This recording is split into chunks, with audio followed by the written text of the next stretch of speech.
La segona edició de la mostra de dansa en clau de gènere a l'Alta Ribagorça ha gaudit d'una bona acollida del públic. La proposta anomenada Dans Gènere ha programat 4 actuacions obertes al públic en diferents espais del Pont de Suert, amb la sensibilitat i l'empoderament femení com a tema central.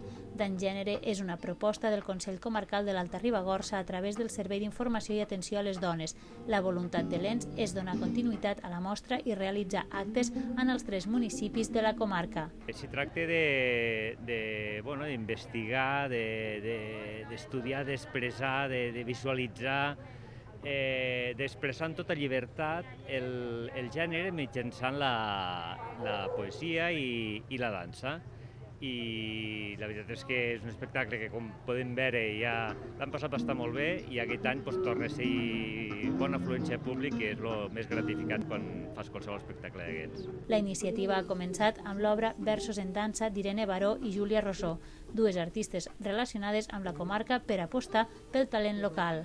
Si sempre que es pot es confia i s'aposta per la gent del territori. I concretament en aquest primer espectacle hi ha 2 persones d'aquí, 2 protagonistes locals, la Irene, que ja fa temps que viu aquí a la comarca, que treballa educadora social i té una escola de dansa itinerant per aquí, per la comarca. I per un altre costat, la Júlia Rossó, que és de la comarca veïna dels Espauls, i ella treballa amb la poesia.